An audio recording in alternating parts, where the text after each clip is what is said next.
माँ का सुख हर किसी को प्राप्त होता है, हर बच्चे को प्राप्त होता है, हर प्राणी को प्राप्त होता है। वही जीवन का असली सुख है जो आपको माँ से मिला। माँ से ज़्यादा सुख कोई नहीं दे सकता। माँ खुद बचपन से लेकर जवानी तक अपने बच्चों को जितना स्नेह दे पाती है उतना शायद कोई दे पाता हो। माँ बच्चे को पालती है, पोसती है, बड़ा करती है, पढ़ाती लिखाती है। पिता उसमें सहारा होता है। माता पिता दोनों मिलकर बच्चे की परवरिश करते हैं। बचपन की हर जिद, हर ज़रूरत, हर ख्वाहिश को पूरा करते हैं। और वही बच्चे जब बड़े होकर माता पिता के साथ दुर्व्यवहार करें तो कोई भी माता पिता नहीं सह सकता। इसलिए जो आदर सम्मान तुम्हें अपने माता पिता की वजह से, उनके खातिर, उनके रूप में मिला है ना, उसका तुम भी अदा करो। एक व्यक्ति अपनी पत्नी के साथ रहता था। उसके 2 बेटे थे। उसने बचपन से ही माता पिता ने बहुत लाड प्यार से उनको पाला पोसा, बड़ा किया, पढ़ाया लिखाया, पढ़ने के लिए विदेशों में भेज दिया। बच्चे विदेशों से शिक्षा प्राप्त करके आए। आकर पिता का सारा कारोबार उन्होंने संभाल लिया। पिता ने दोनों बच्चों की, अपने दोनों पुत्रों की बहुत धूमधाम से शादी ब्याह की है। और जब शादी ब्याह के बाद उनके भी बच्चे हुए,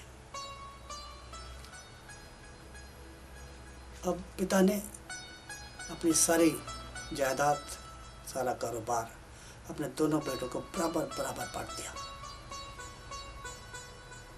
जायदाद के पतल के बाद दोनों बच्चे और उनके बहुएं माता पिता का सम्मान क्या, सम्मान से वंचित रहने लग गए। वो वृद्ध बाप जिसने बहुत ही मेहनत से, वो माँ जिसने बहुत ही स्नेह से अपने बच्चों का लालन पालन किया था, इस बात को देखकर दुखी रहते थे, बहुत दुखी रहते थे। एक रात उस व्यक्ति ने अपनी पत्नी से कहा कि मैं यहाँ अब रह नहीं सकता, अब मैं सह भी नहीं सकता। पत्नी बोली क्या करना चाहिए? बोला हम 2-4 दिन बाद बिना किसी को बताए घर छोड़कर चले जाएंगे। पत्नी बोली कल 2-4 दिन बाद ही क्यों, अभी क्यों नहीं? उस समय रात्रि के 2 बजे थे। वह व्यक्ति अपनी पत्नी को लेकर रात के 2 बजे घर से चला गया और सीधे जंगल चले गए। जंगल में चले गए, पहुँचते पहुँचते सवेरा हो गया। दोनों जंगल में बैठे हुए थे। पति बोला तो थोड़ी देर बैठ, मैं अभी शहर जाता हूँ, तेरे लिए भोजन लेकर आता हूँ। पति शहर चला गया। रास्ते से जंगल में से कुछ लकड़ियाँ बीनता हुआ चला गया, शहर में जाके बेच दी। पत्नी के लिए भोजन लेकर आ गया। दोनों ने भोजन किया। दिन बीतते चले गए।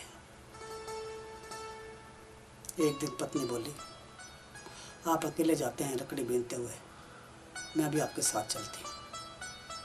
पत्नी को भी साथ ले गया। जब वापसी पे दोनों लौट रहे थे,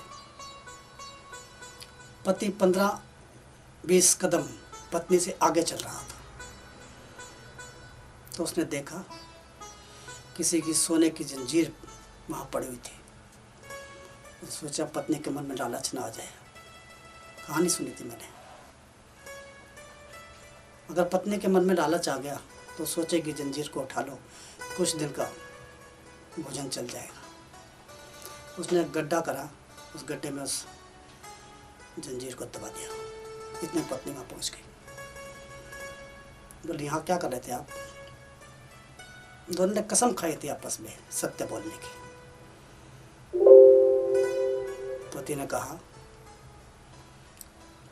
यहाँ एक सोने की जंजीर पड़ी हुई थी, मैंने मिट्टी में दबा दी। कहीं तुम लालच में ना आ जाओ और ये ना कह दो कि उठा लो, कुछ दिनों का भोजन आराम से चल जाएगा। पत्नी बोली अभी तक आपको मिट्टी और सोने में अंतर नज़र आता है? मुझे तो मिट्टी और सोने में कोई अंतर नज़र नहीं आता। मेरे लिए सोना भी मिट्टी है और मिट्टी भी सोना है। पति बोला तू चल तो मेरे से 15-20 कदम पीछे रही थी, लेकिन तू पहुंच गई है मुझसे हजारों कदम आगे। मैं भी वहां तक नहीं पहुंच पाया जहां तक तू पहुंच गई थी। मिट्टी और सोने में यही अंतर होता है। जब संतान अच्छी ना हो तब क्या मिट्टी और क्या सोना, ये हमारे भाग्य की बातें हैं। आज इतना ही, शेष कल।